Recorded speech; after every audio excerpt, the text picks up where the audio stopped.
Sasa Sunantu Sagamo Kadang Dhamma Sawana Kalo Ayang Badanda Dhamma Sawana Kalo Ayang Badanda Dhamma Sawana Kalo Ayang Badanda Namo Tassa Bhagavato Arahato Samaha Sambuddhassa Namo Tassa Bhagavato Arahato Samaha Sambuddhassa Namo Tassa Bhagavato Arahato Samaha Sambuddhassa.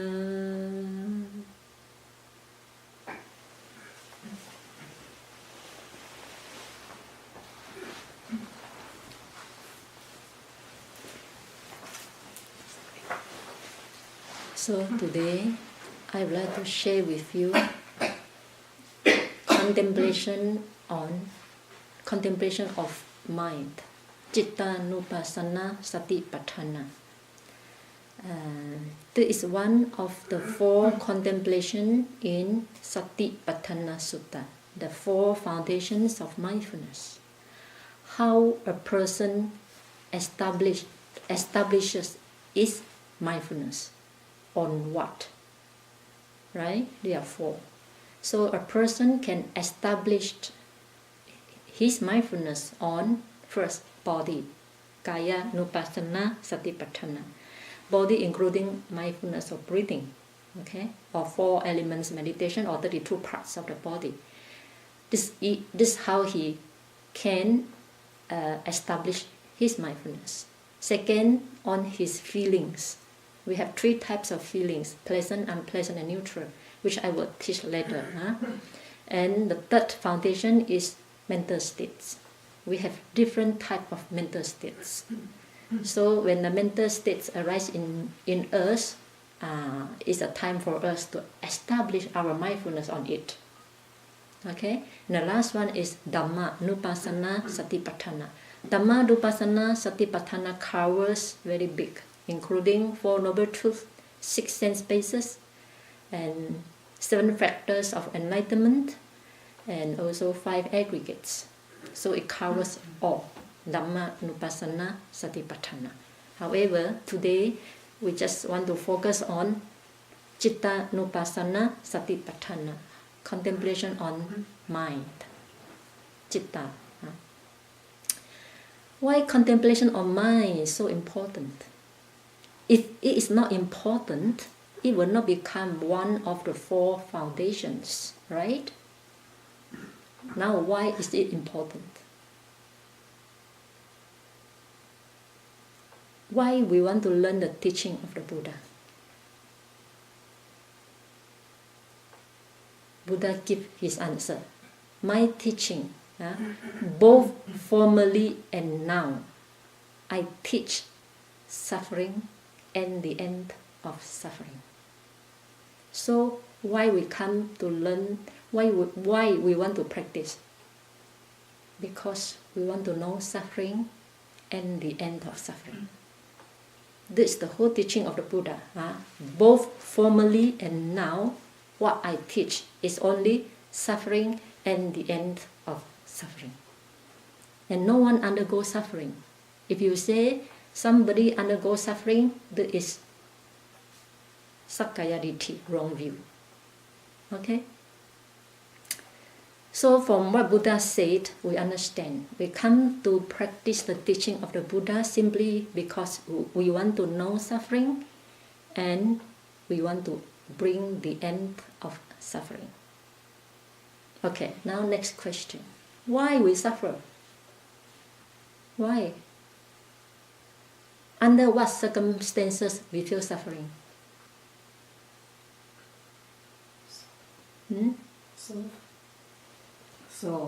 Self. When you have the wrong view of self, yes. When you have the wrong view of self, think that this self will be annihilated, also you feel suffering, afraid of losing the self. So whenever you have the wrong view of self, you feel suffering. Some more? Under what situation you feel suffering? Or you never feel suffering before? Jonathan? Craving. Yes, exactly. Huh? When you crave for what? Well, most immediately for me, setting expectations. Craving for light. Craving for limita. Craving for light. Craving for light. Only at this moment. Huh? Okay. So craving or greed. Greed for sensual pleasures. Or greed for some progress. Some expectation. So at that moment, that greed cannot be satisfied, cannot be satisfied, then you feel suffering. Then, some more. When you are angry, right? When you are angry, immediately you feel suffering.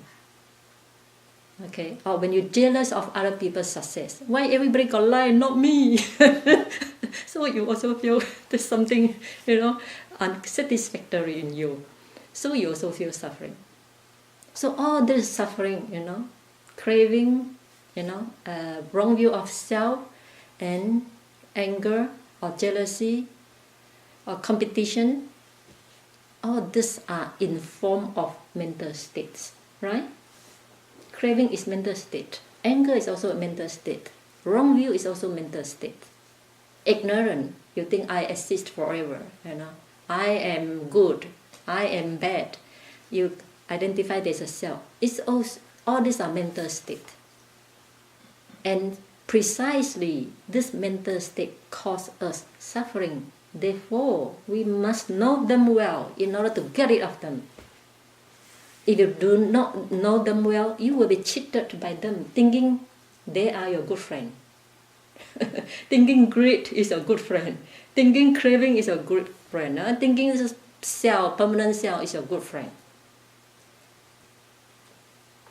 Because we don't understand them well. So for this reason, contemplation of mind become one of the important foundation for us to establish mindfulness and wisdom. For us to establish mindfulness and further develop wisdom, to understand them as they really are. They are all impermanent, not an enduring self. Okay? So this is the main reason why it is so important. And another reason is Venerable Sariputta said, even though you are not skillful in reading other people's mind, but it is very easy to know your own mind. When anger arises in you, do you know anger is in you? Of course, right? For somebody, no, until they have to wait until body become hot. Then they start to know anger. Anger is in me. Otherwise, they don't know he is angry. And when craving arises in you, longing for sensual pleasures, do you know? Of course you know, right? When you think of self, after that I will be annihilated. Do you know that thoughts? Of course you know it's a wrong view. So even though you do not know my mind, but it's very easy to understand your own mind. Okay, so for these few reasons, that contemplation of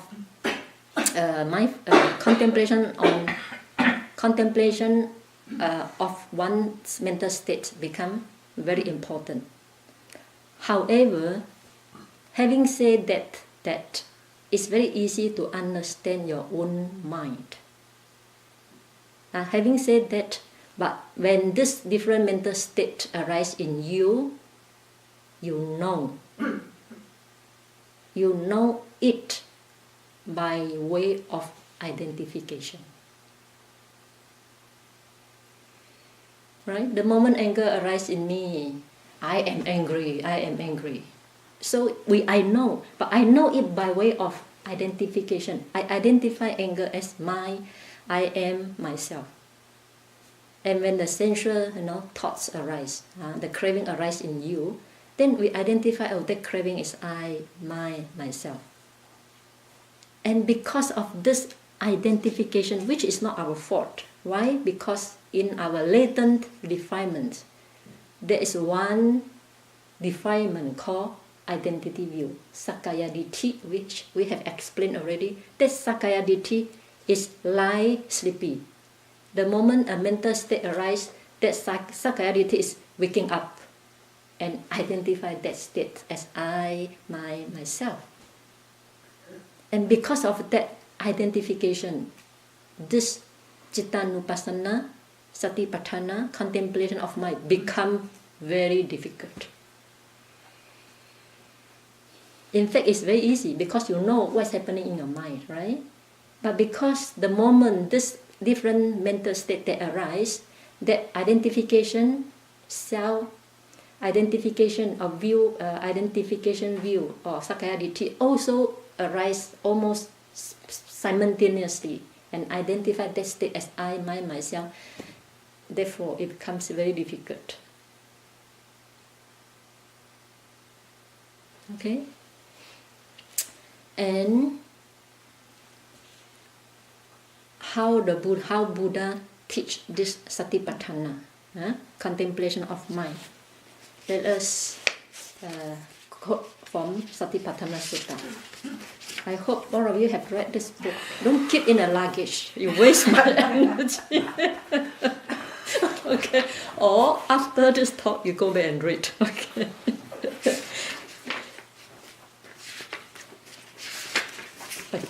How the Buddha start with this contemplation? The Buddha said, and how bhikkhus, does a bhikkhu abide contemplating mind as mind, citta as citta?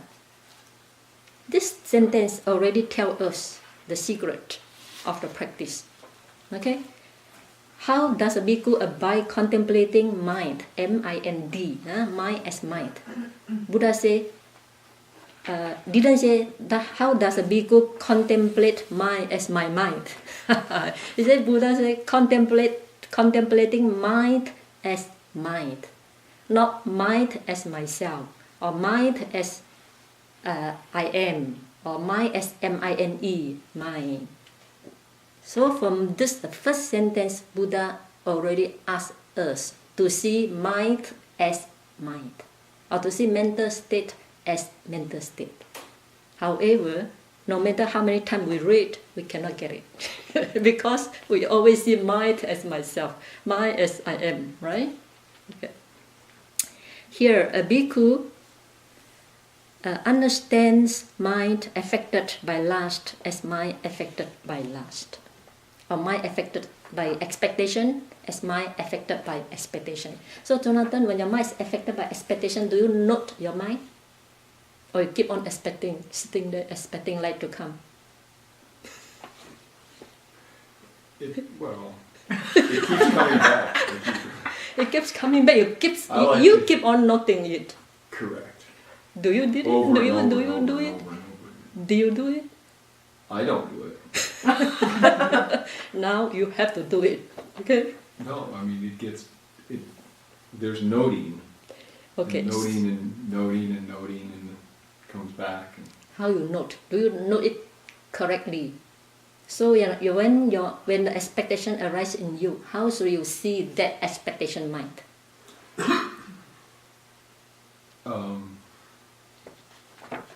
Last time, I didn't know how to address it, so I just said I was looking for conditions as instructed. And I said the conditions here, you had just given us, if we couldn't identify the condition, just ignorance and craving. So that's what I said. And I said that, and I think that I saw that mind disappear with that condition, with that thought. Oh, very good, very good. It felt like that. Okay, good. So now you see it as a mental state, not yourself. Okay, just see it as a mental state. Expectation mind as expecting mind as expecting mind. Then discern the conditionality as you did. Very good. Okay. So a bhikkhu understand mind affected by lust as mind affected by lust. So if you know the mind affected by lust arises a reason in you, you know it. knowing what is occurring in you at this moment is called sati, mindfulness. Okay? So the first part, Buddha teach only mindfulness. The later part, he teach wisdom. So the first part, whatever mental state, a mind which is affected by craving or affected by lust, arise in you, immediately you know it. You don't analyze the cause and condition for it first. Just apply the mindfulness, know what is happening in your mind. Okay, at this moment, the mind, don't say my mind, okay? The mind is affected by craving as the mind affected by craving. You see, it's just a mental state. This is called mindfulness. Huh? And further, Buddha said, he understands mind unaffected by lust as mind unaffected by lust. So, when the mind affected by lust, mindfulness knows. And when that lust disappears, then the mind no more affected by lust. Mindfulness also must know. If you only know the mind affected by lust, and when that lust disappears, you do not know. You does not know. Then you always entertain eternalist view. Only arising. You never see this lustful mind disappearing. Therefore, this is how the eternalism view arises. Because you only see arising. You never see disappearing. Therefore, Buddha says, when the mind, he understands mind unaffected by lust as mind unaffected by lust. So when it disappears, you also must make note. It has gone. It has gone. Only then you will not entertain the perception of permanent, thinking your lust is always there. Right? Because you see it disappear already, so you know it's impermanent. Although mentally you do not note it as impermanent, but its vanishing also shows you that this lust is conditional. It's not lasting. Okay, now I know you go to conditional arising. Huh? I just emphasize on mindfulness. Okay. But for the condition to arise, it's very easy because there's object. That object. For Jonathan's case, is a mental object. You expect your old experience to come back. So it's a mental object that impinge your mind. They cause that expecting mind to arise. So it's a cause and condition. For other case, it's maybe the visible, beautiful, visible object that impinge eye sensitivity, that cause mind affected by lust, as mind affected by lust. This is a conditionality. We will explain this later. And the next one, Buddha said, he understands mind affected by hate as mind affected by hate.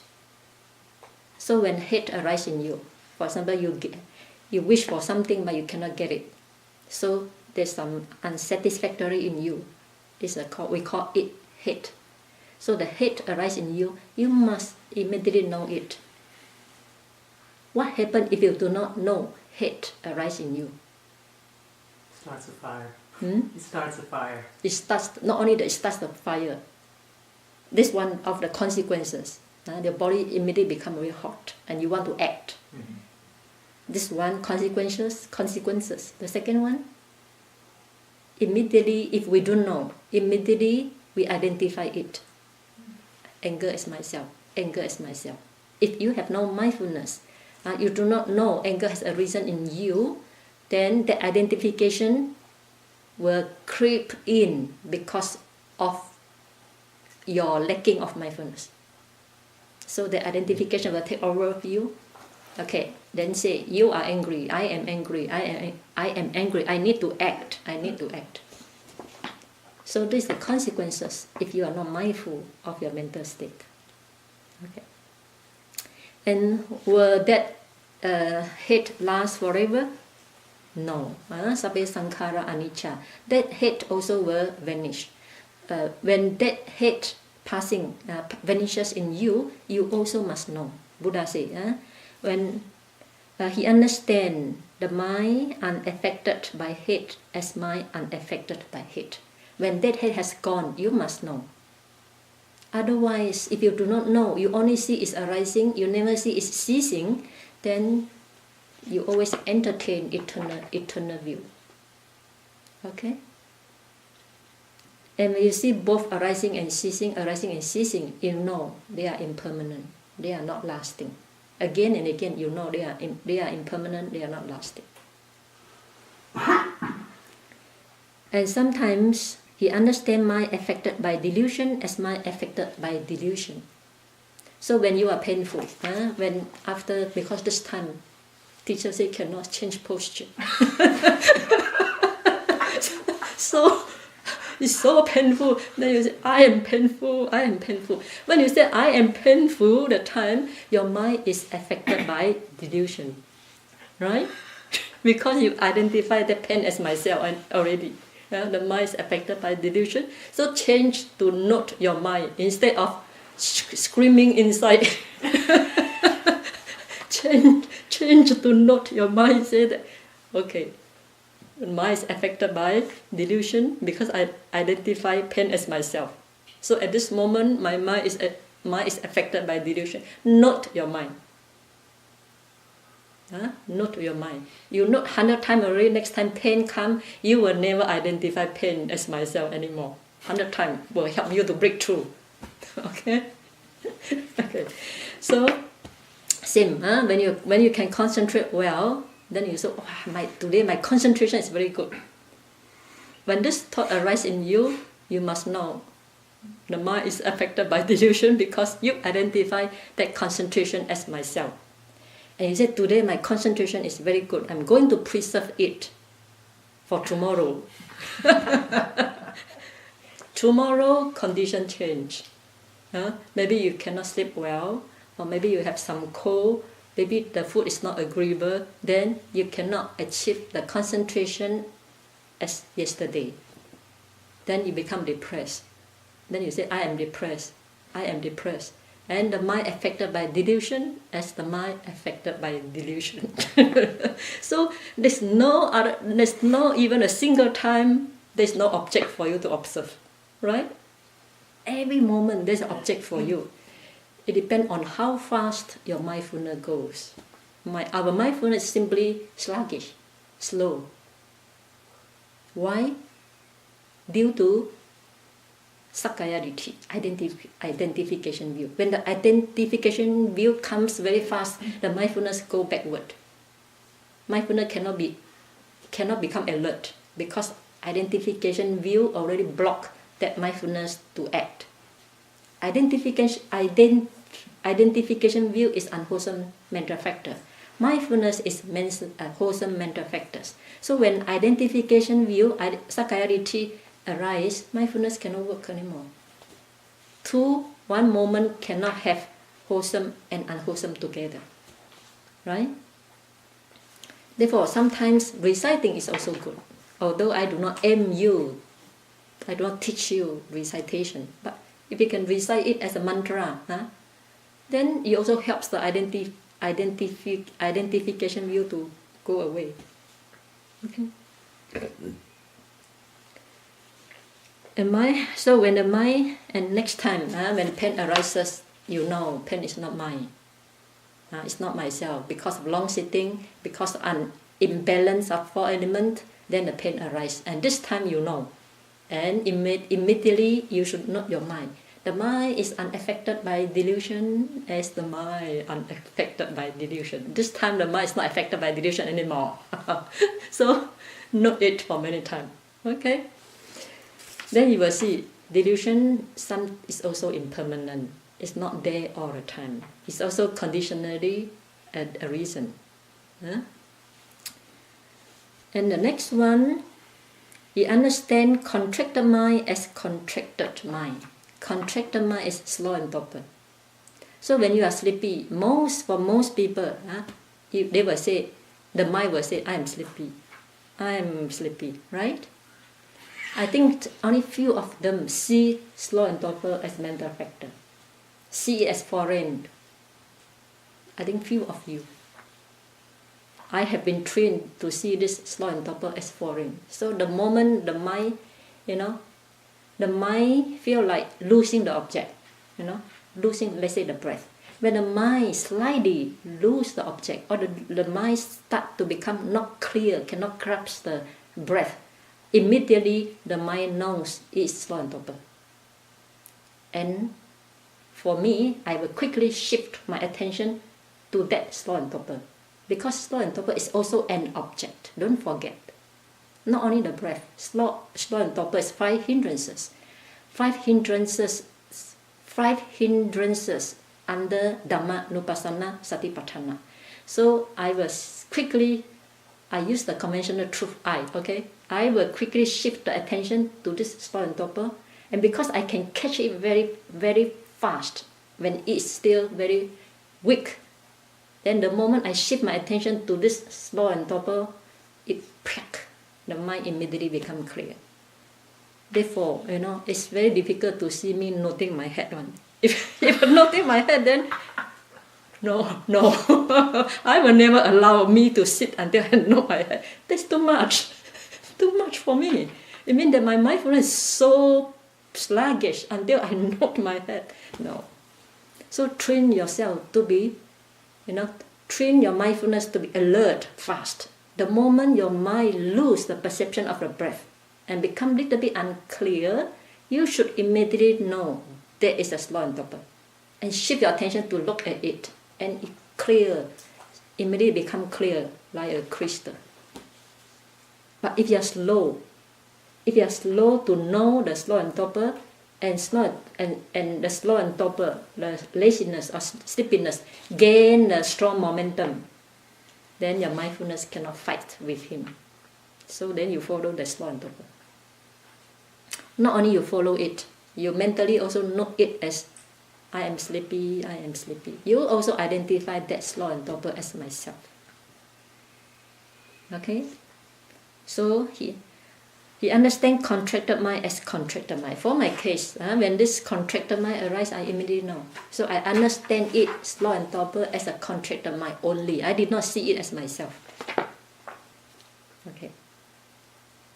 And the next one, then he understands the mind is not affected by contracted mind. He understands mind is not affected by contraction, then he knows it. So when the slow and torpor passes away, you also know it. They are impermanent, right? And the next one, Buddha said, he understands distracted mind as distracted mind. To me, this is the most dangerous. Distraction, restlessness. He understands distracted mind as distracted mind.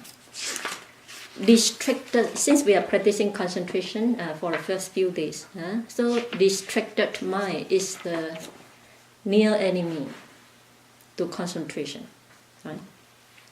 So, but now since we are changing to the insight meditation, so when this distraction occur in us, we must immediately know there's a thought. Don't go into the content of the thought. If you go to the content of the thought, you will be carried away by that content of thought, and you follow that thought. Maybe you follow that pleasant thought and enjoy that pleasant thought, forget you are meditating here. And when you enjoy that pleasant thoughts, you make that distraction, you make that story real because you enjoy it. So make it real, you may end up there smiling. sitting there smiling because you make your story real, right? Therefore, we must see thoughts only as the deceptive mind making up a story. When there's distraction in us, we must see that thought as a deceptive mind making up a story. Otherwise, you will indulge in that created story and enhance the notion of self. If you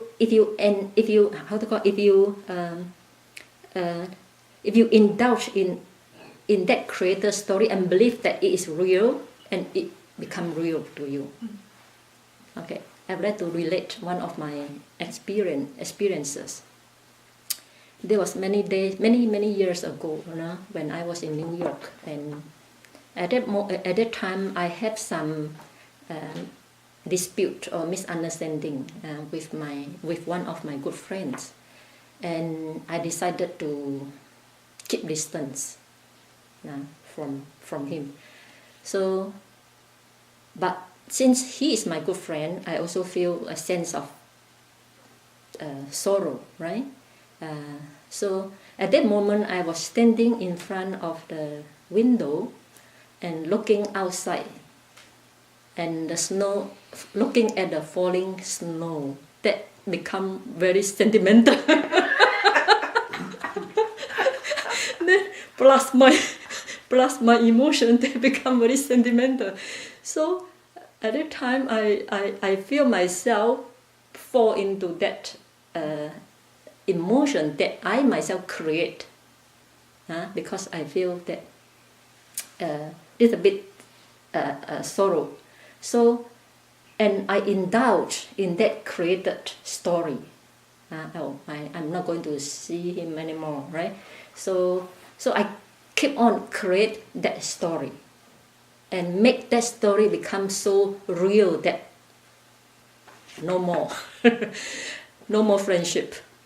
And at that moment, I feel, sorrow. And suddenly I realized that, no, I have lost my mindfulness. Suddenly, I realized that I have lost my mindfulness. And I quickly call upon, arouse my mindfulness and aware of this state, the emotional state. The moment I arouse my mindfulness and aware of this emotional state, I can clearly see that emotional state disappear from my mind without leaving any trace. Sometimes when you see something disappear, you also feel the trace. Just like you burn a fire. When the fire extinguishes, right, you also feel the heat of the ashes, right? So you also feel the trace. But at that moment, I cannot feel any trace of sorrow in me at all. I check my mind. No. Neutral, completely equanimity, neutral feeling. Then I start to wonder, is that emotional, just now, the emotional I feel, is it real or unreal? The inquiring mind start to arise and want to inquire more. So the emotional I feel just now, is it real or unreal? What do you think, Suki? Obviously, it's unreal. So I check, okay, it's unreal. If it's real, how come I don't feel the ashes, the heat of the remaining ashes, right? Even you burn a fire, after fire extinguished, still feel the heat. I said, yes, unreal. No. If real, I can feel the trace. So it's unreal. Then I check back. If it's unreal, why just now I really feel sorrow? Just now I really feel sorrow. I become sentimental. Right? So it's real. If it's not real, how come I feel sorrow?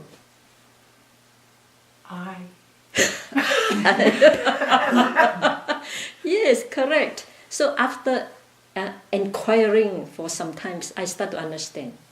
Oh, I feel it real because of my identification with it. Because just now I identify that sorrow as myself.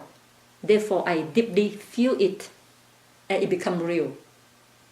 And the moment I arouse my mindfulness and see it as a state of the mind, nothing to do with me, and immediately it becomes pass away and become unreal. Because the mind becomes disconnected with this type of sorrow, this type of emotion. Nothing to do with me at all. And therefore it becomes unreal to me. This experience gives me very strong impression. And after that I can write very good articles about real and unreal. Okay? Therefore, distraction. And from this experience, I start to be very mindful of my distraction. when there's a distraction in me, when wandering mind in me, I immediately tell myself, oh, this is a created story, not real one. Now something keep on, thinking in the mind, then I will say, okay, this is a self-created story. I'm not going to believe in it. Therefore, I don't trust my mind. I write many articles. Don't trust your mind, based on my own experience. So whatever distraction comes, see it as a deceptive mind making up a story. The more you indulge in this story, the more it becomes real. And you want to act upon it and enhance the notion of self. They say a man want to date a girl, right? And he keep on thinking these thoughts, I want to date a girl. Then he indulge in these thoughts. Then gradually this thought will become real. Then he had to act. Therefore, when this thought, sensual thought arise in you, just see it as a deceptive nature, as a deceptive mind making up a story. Don't be enticed by it. Don't be enchanted by it. That cause you to act. Then after acting, you feel remorse. Recycle the vicious cycle. So as a meditator, inside meditator, it's very important how to note your distraction. All these are created story. If you believe it as real, then it becomes real. If you see it as unreal, then you are not affected by it because it's unreal. Right? So learn to see your distraction, learn to see your wandering thoughts or whatever thoughts that arise in you as self-created story. The more you indulge in it, the more real it becomes. Okay, so please bear in mind this statement.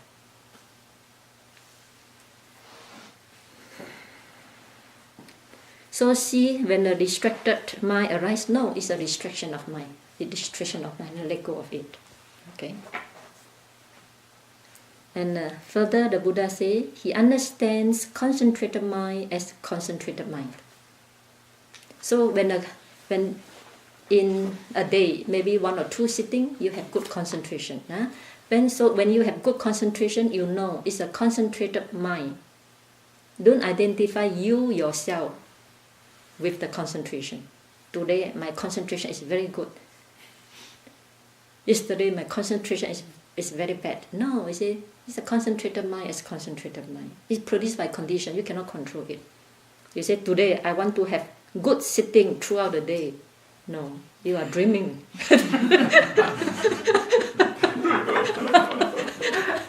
I think you are dreaming because it's conditionally produced.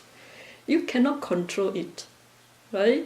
Especially at night, the last sitting. Even you have light in the morning, in afternoon, in 3:30, 4:30 to 6, and reached at night, the light's just no more. So just live with the condition. Take it easy. Tomorrow you will come back again. Don't worry. Okay? Just do according to condition. Don't go against the condition. If you go against the condition, then you are enhancing the self. You think the self can make it? No. You cannot control condition. You only can try the best for the condition to ripen only. Okay? So Buddha gave many different states of mind.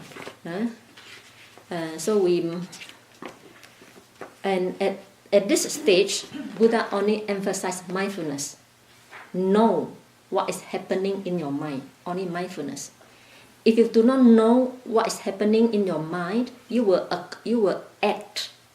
The verbal action, physical action will happen according to that state of the mind.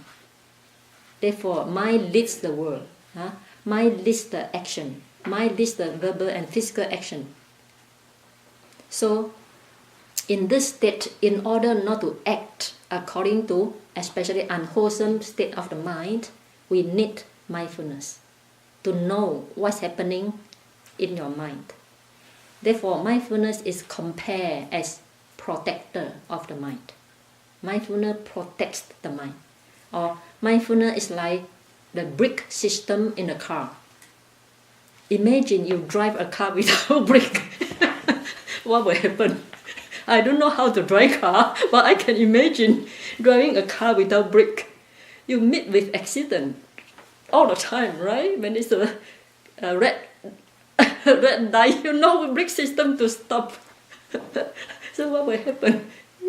You will bang to another people's car. So not only you hurt yourself, you also hurt other people simply because you have no brake system in your car. So please install the brake system.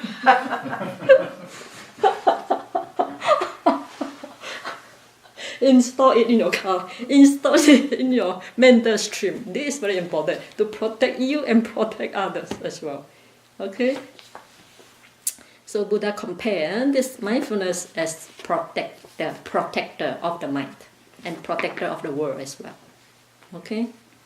So for the first part, if you know what's happening in your mind, then you have mindfulness. If you do not know, then you have no mindfulness. That's all. It's the first part of the teaching of the four foundations of mindfulness.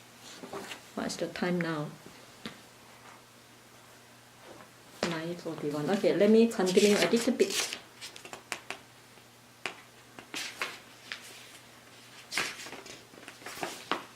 Okay.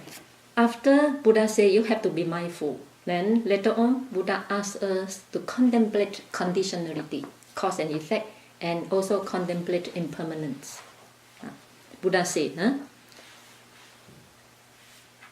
or else he abides contemplating in mind its arising factors, or he abides contemplating in mind its vanishing factors.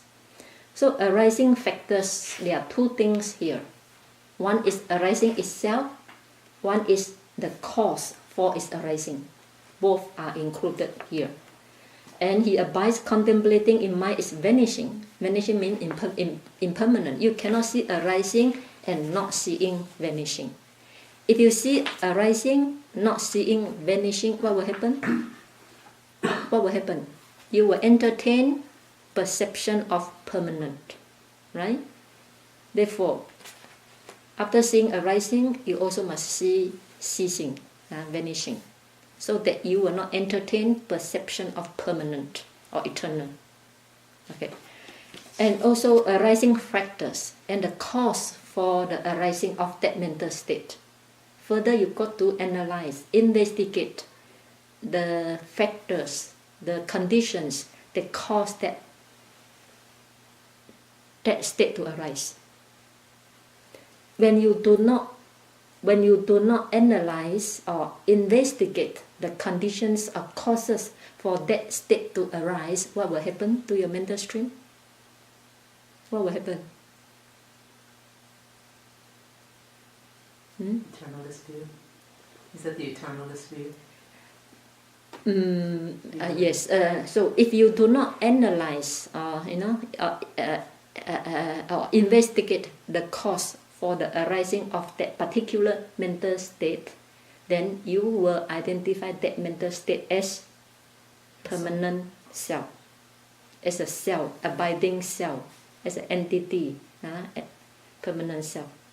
Therefore, in order to get rid of this identity view, permanent self, you have to investigate cause and condition for that state to arise, or for that arising state.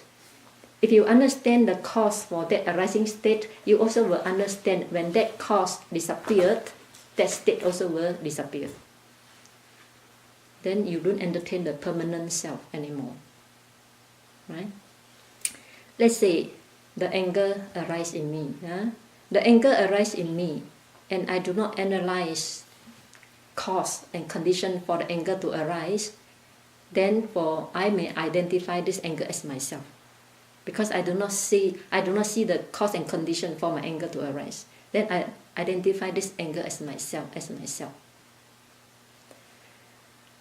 let us debate a little bit. If anger as self, some people see anger as self. If anger as self, when that anger passes away, then the self must passes away together with the anger, right? Now my anger is gone, but I'm still here teaching the Dhamma very happily. Though the self does not pass away, but anger has gone already. The self still there, still here. You also experience the same, right? Sometimes you got anger, and that anger passed away already. You are still there. So this is easily to counter the wrong view of anger as self. Not possible. No, it's not possible. So anger is not self. It's very clear. Then what's anger? What's anger? Mental state. Mental or conditional mental state. Produce a state of mind produced by condition.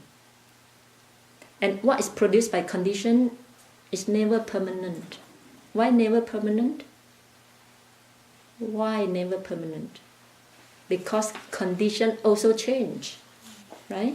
Condition also change.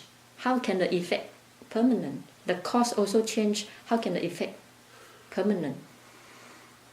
Just your condition for your good concentration. Because yesterday you have good sleep, then you are healthy, alert, or you are at good state. So today you have good concentration.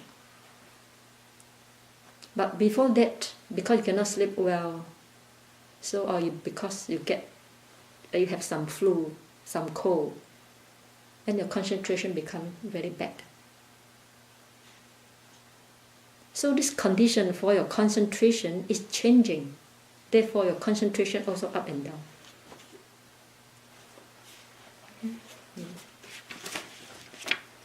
So in this case, Buddha said, or else he abides contemplating in mind is arising factors, or he abides contemplating in mind is vanishing factor.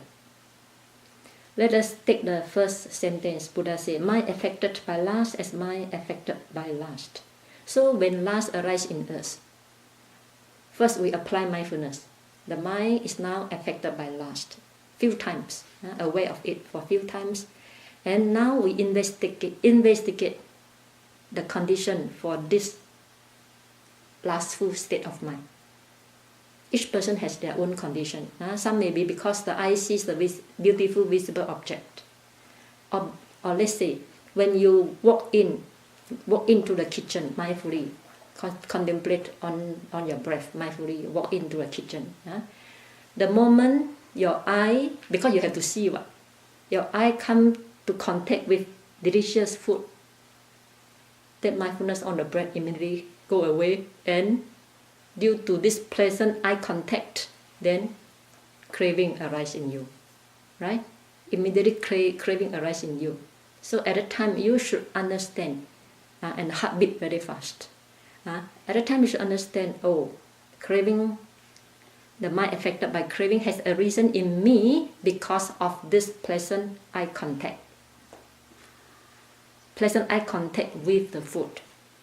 Then you note this craving state of mind is conditionally produced. Condition craving as conditioned craving. Like taught by Venerable Sariputta, conditioned Dhamma, conditioned phenomena as conditioned phenomena. Only then you will not cling to that craving as myself. Okay, let us stop for a while and open for discussion. Any question?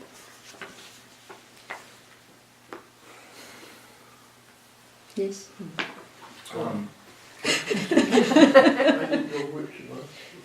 I was wondering, sometimes I've noticed that I can note, say, a restless mind, and note the dropping by paying attention to it and seeing it stop. But it seems like the danger is then to think, I did it.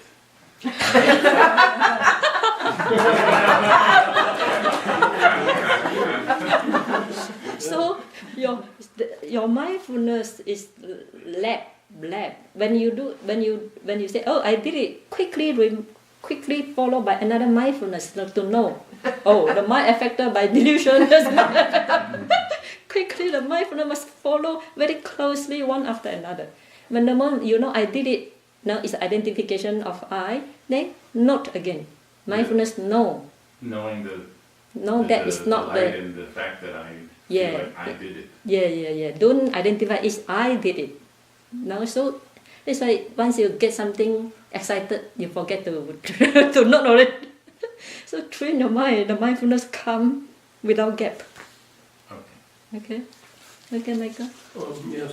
Among the 5 hindrances, I can at least recognize 4 of them, by which I mean when I experience anger or greed, I can look back and say, anger has arisen in me, and see it, and anger arises, anger subsides, but when it comes to distraction, my worst one, it takes over so completely that my mindfulness is gone. There's no mind to stop it. And when I finally do come back to it, then I can recognize, okay, distraction came up in me, but I'm ashamed to say how quickly distraction comes up again and the story continues.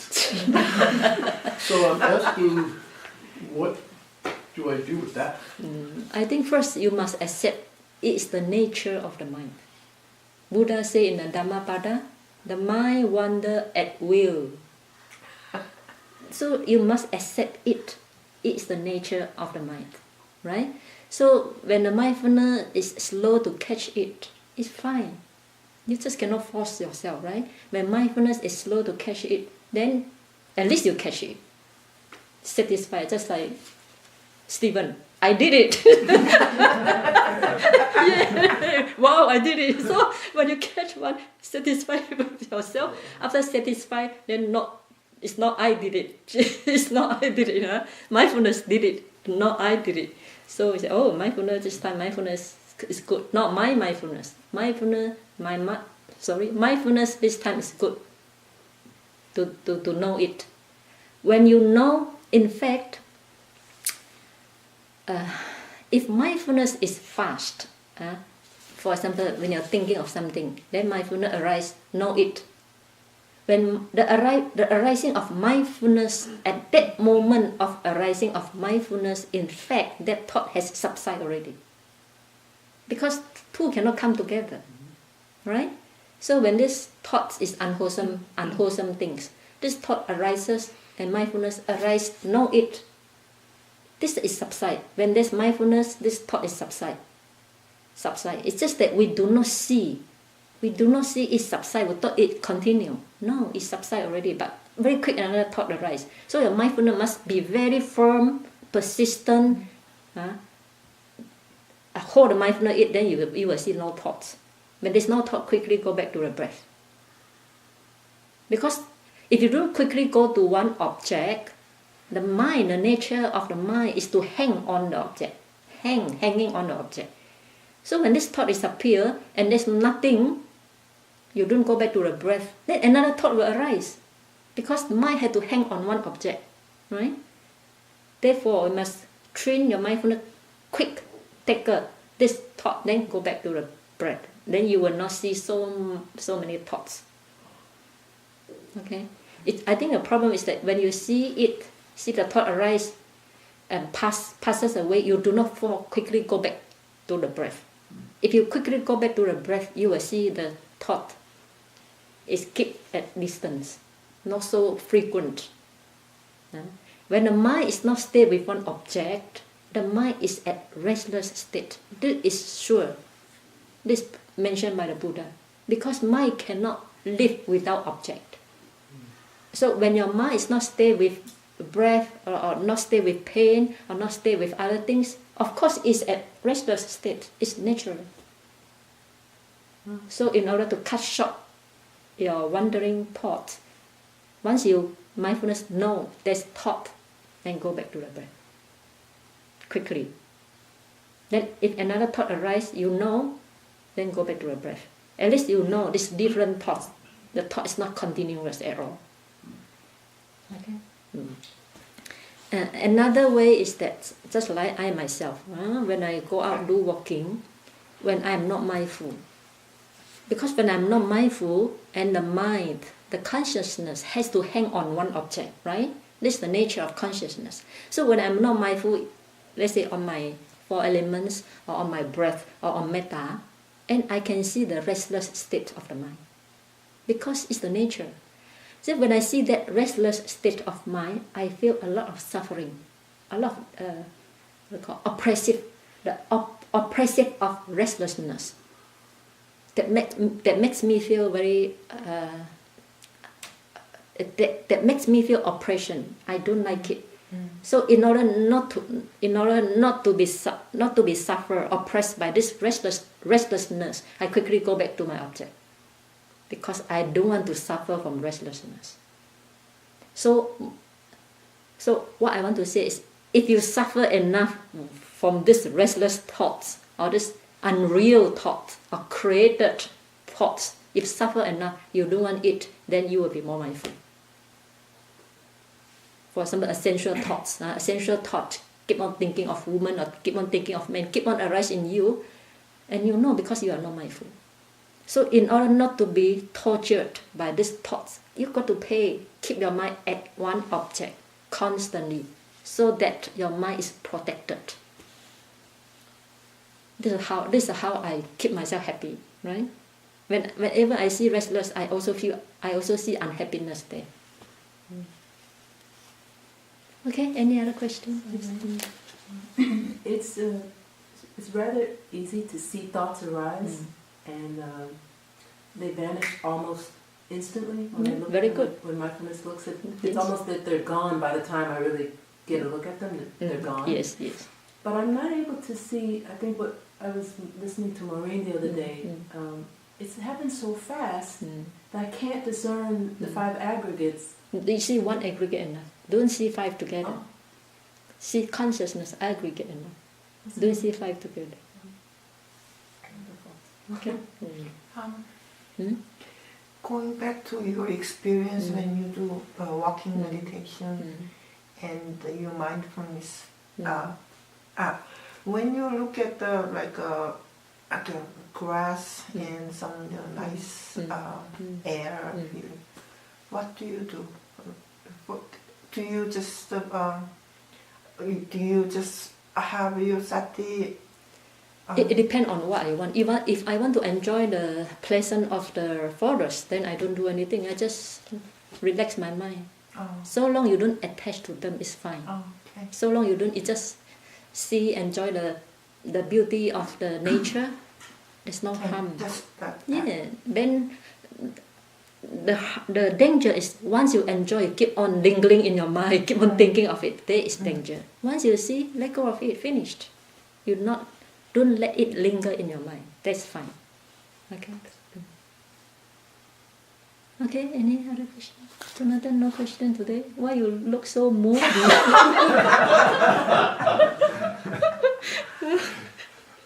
I was out in the forest as you were talking. It's very pretty out there. No question? Is it okay today's? Yeah, today's good. Okay.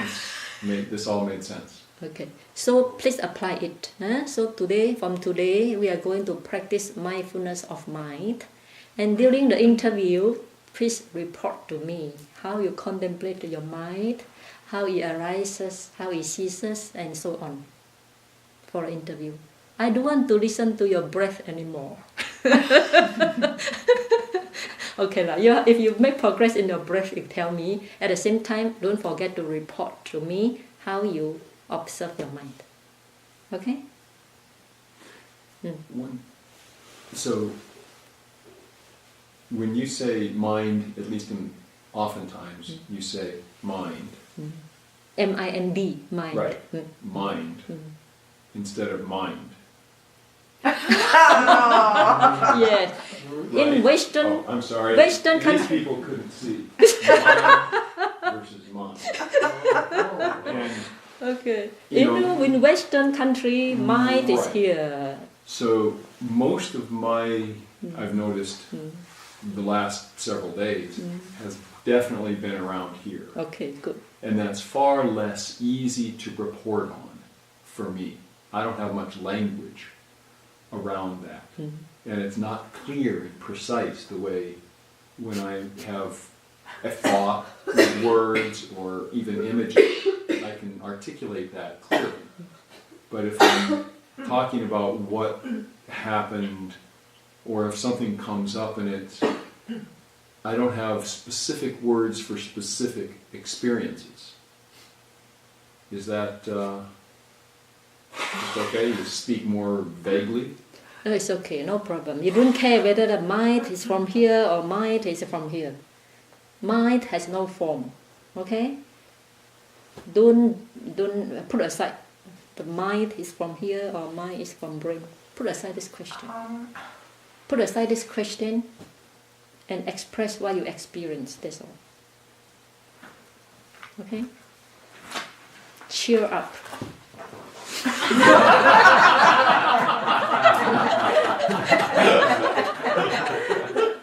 Okay. Just now somebody want to ask something? Can I just continue? Okay. Yesterday, after Dhamma talk, the moment I went outside, just amazing. I felt like totally, my consciousness was like everywhere. It was awareness of seeing everything, but it was the awareness and the consciousness was here, not here.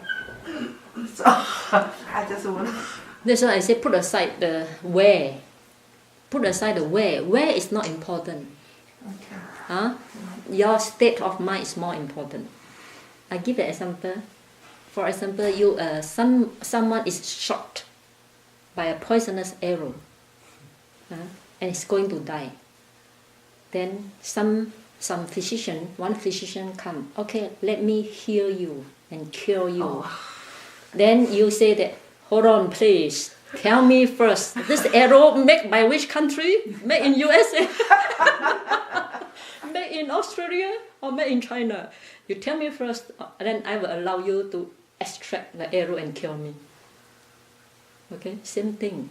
If you keep on, spending your time, the mind is from here or here, then it's like the person who was shot by arrow and still arguing where the mind is. That's not an important issue. Important is you know your state of mind. That's all. Okay? Okay, enough for today. Sadhu, sadhu, sadhu, sadhu, sadhu.